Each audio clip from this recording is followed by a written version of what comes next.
Chapter 11. Dinner and Depravity. You've finally given in to Ashton, and after a night filled with endless pleasure, your brother knocks on your door. Horrified, you and Ashton sit up in your bed as Eddie knocks on your door. Oh my god. Come on, Nora, open up. Horrified, you turn to Ashton. If Eddie discovers the two of you in bed together, it's over. You lean over to Ashton and whisper, Ashton, it was nice while it lasted. I'll see you in the next life. Maybe we can just ignore him? Are you seriously still asleep? I need to talk to you. You leap out of bed, throw Ashton's clothes, glance toward the door while pulling on your own. 1 second, eh? Hurry up. He looks around trying to figure out what to do. Ashton finishes tugging on his clothes and you hurry over to him. There's only one door. Stay in the bathroom until I can get Eddie out of here. Don't worry, I'll make myself scarce. With a quick kiss to your forehead, he slips inside. You smooth back your hair, take a deep breath, and unlock the door. Oh my god, finally! Eddie barges in your room and whirls around to face you, too excited to even notice the very rumpled bed. You won't believe this. The bathroom window creaks, and you laugh, loud and exaggerated. Hopefully it's enough to cover the sound. I think Ashton's sleeping with someone right here on this very set. I should pretend I don't care. Why are you so obsessed with him? I'm not. You are. You're practically broke down my door to tell me some hot goss about him. I guess I did do that. And he sighs and rubs his forehead. Look, I only brought it up because you and Ashton, you have personal history. And if he's involved with someone on this show, it's likely going to become your business. Soon. I don't see why it would be my problem. You know how Ashton is. His romantic life is a mess. He leaves a trail of broken hearts wherever he goes. I hoped he'd have some sense not to sleep around at work, but as if in response to this, there's a clunk in the bathroom. What was that? Frowning, Eddie turns towards the bathroom door as if planning to investigate. You can't go in there. I'm cleaning my vibrators. Eddie gags and rolls his eyes. First of all, I never say that to me again. No. Secondly, that is such a desperate lie. Eddie shakes his head and goes right for the bathroom door. Don't tell me you're hooking up with someone too. Why is it anyone of your business? Eddie, no, wait. Before you can stop him, he sweeps the door open, pokes his head inside. Holding your breath, you pair into the bathroom too. But all you can see is the open windows, curtain rustling in the balmy breeze. Ashton got out just in time. Where? Maybe it was a raccoon or something. Yes, in the bathroom, versus the other description. You tug on Eddie's arm and slowly lead him back to the main part of your trailer. You don't need to be all up in my business anyway. I don't see how my bathroom is any of your business. I hate being out of the loop, and it seems like everyone's having an office romance. He stares at you with a knowing glance and sweat beads along your hairline. Eddie, please. Even your sister needs a little romance. Are you trying to make me vomit? Will the urge to puke get you out of my trailer any faster? Eddie sighs and rubs his chin with his hand. Maybe. Eddie eyes you again. You try not to look as guilty as you feel. Well, I'm at least getting to the bottom of Ashton's romantic entanglement tonight at dinner. You manage a weak smile as the thread pulls in your stomach. Fantastic. Yeah, keep a surprise, dog. Once Eddie finally leaves, you rendezvous with Ashton at the gorgeous spot on the resort to discuss the Eddie problem. This is the perfect spot, isn't it? Together, you and Ashton sit together and intertwine your legs. Being around him brings you comfort, and you're so glad to be away from prying eyes. I don't know what to do. Eddie's intent on confronting you tonight. Well, we have two options, right? Either we tell him the truth or we keep it a secret. Ah, you make it sound so easy. I know, but we have to do something to prevent you from ever having to cover for me again like that. You did your best, but... Okay. But it could have gone much worse. Which was... Well, I was debating telling him my trailer was haunted. Okay, we definitely need a different plan, Ghostbuster. Eddie's gonna push and push until he gets an answer. I can't Say I blame him for wanting to know, seeing how I leave a trail of broken hearts wherever I go. I can't let Ashton see that part of me is worried too. What if Eddie's right? Maybe I'm still bracing for Ashton to break my heart. But you don't want Ashton to know you're doubting him, so you take his hand in yours. I think the best thing to do here is not tell Eddie, and not until he's changed his opinion of his best friend. I have no plans to tell him anything, but he's not blind. The problem is your poker face. You're not wrong. Eddie can always tell when I'm lying. Slowly, you trail your hand along Ashton's leg and pull him closer. And hiding how I feel about you is hard. How do you feel about me, Miss Bentley? Like, you're the sweetest part of my life. You meet your eyes, his desire evident as he reaches forward, brushing your cheek with his hand. God, you want his hands everywhere. It's cheesy to say, but I've never felt so alive. I happen to love cheese. All cheeses. Laughing, you squeeze his hand. I knew you were the one for me. Your heart thuds in your chest as you look at Ashton. As scary as hiding him today was, it was so worth it. Pretending we're just friends at dinner tonight is gonna be hard. I want you so bad all the time. He grins, splays his hands over your thighs before leaning over to kiss your neck. Gasping a little, you arch your back, leaning into the kiss. His mouth always makes you feel so damn good. You are very expressive. I thought you liked that about me. I do, but it's worthwhile to learn control, especially in professional situations. You may find a myriad of uses for a poker face. I could show you what I mean. Trails his fingers up your thighs, and you struggle not to arch into his touch by testing how long you can keep from moaning my name.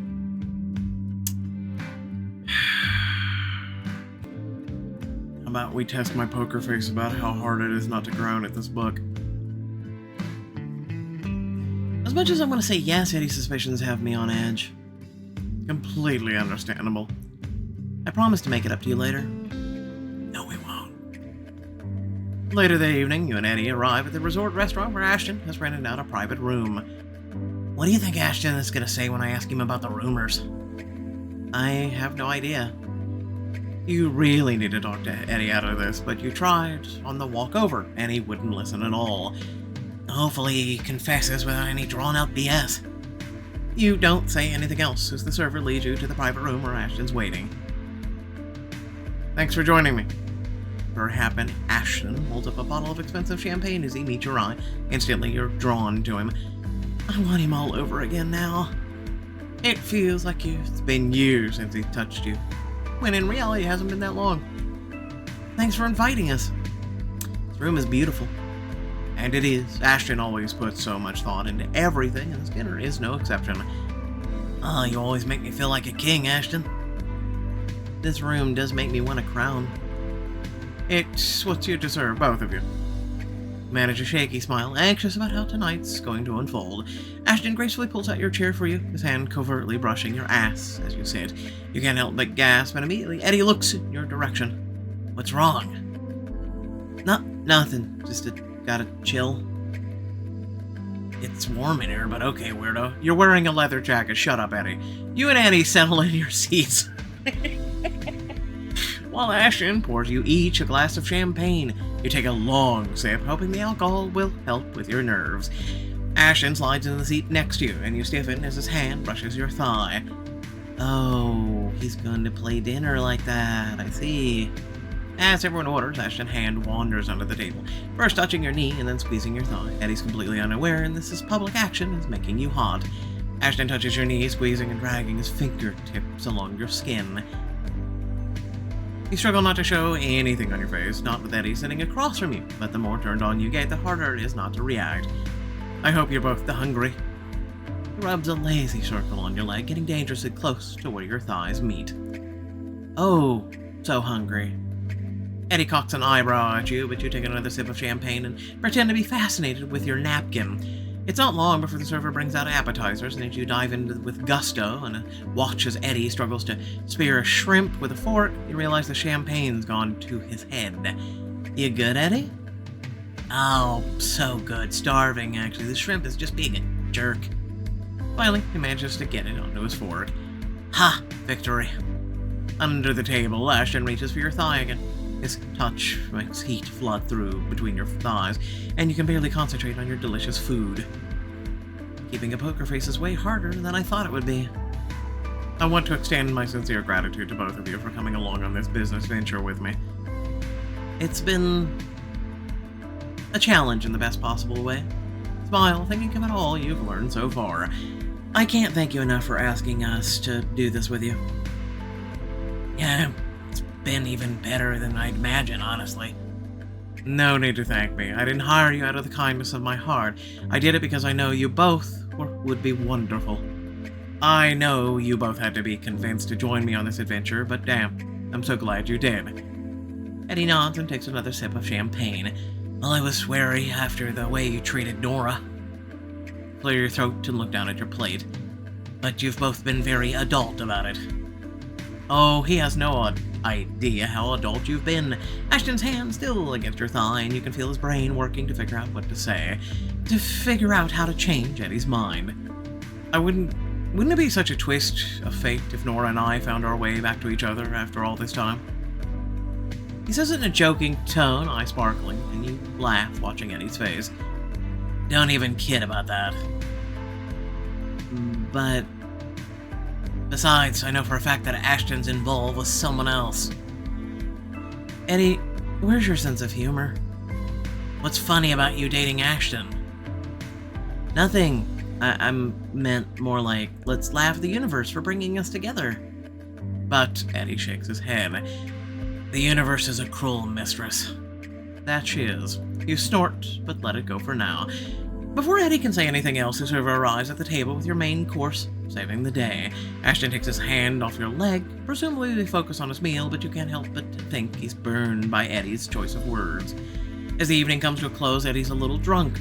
You and Ashton exchange glances as Eddie regales the server with a deep dive into fisheye lenses. They're just the coolest lenses. Really? So, why are you so into them? I know we're still waiting on dessert, but I'm feeling a bit unsatisfied. Oh? Ashton catches your eye. You know the sparkle in his. He's very much up to something. I'm gonna see what the dessert wines are in the restaurant's reserves. Slowly he stands and winks at you before leaving the table. Holding your breath a little, you glance over at Eddie. So, the new fisheye I got last year? Wow. What the hell's a fisheye?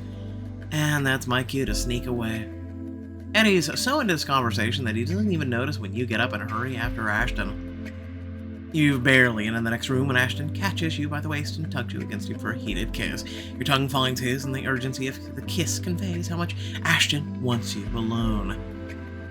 I've been dying to kiss you. Oh yeah, I had no idea. You smirk against his mouth, and he chuckles. My touches weren't giving it away. Nope. I just thought you were being friendly.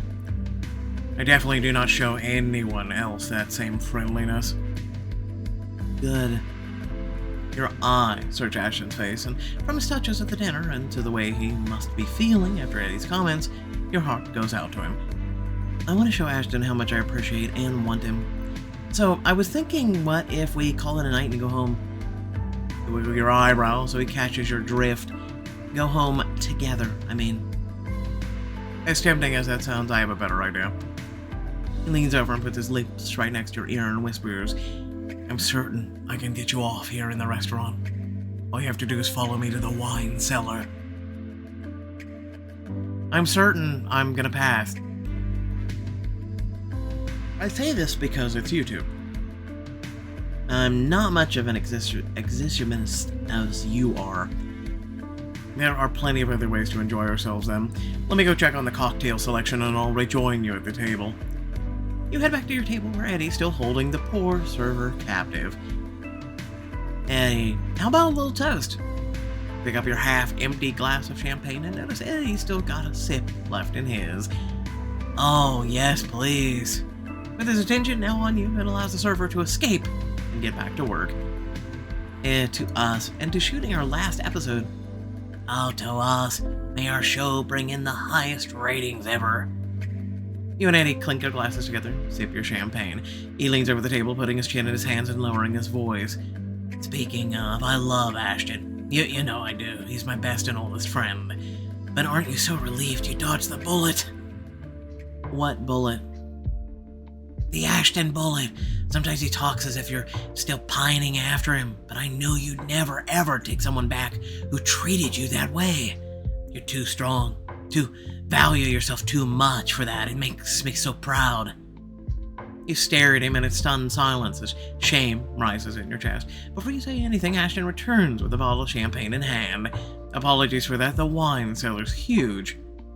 With practiced hand, he pours all of you a fresh glass of bubbly, and you try to smile as you, Eddie, and Ashton raise your glasses.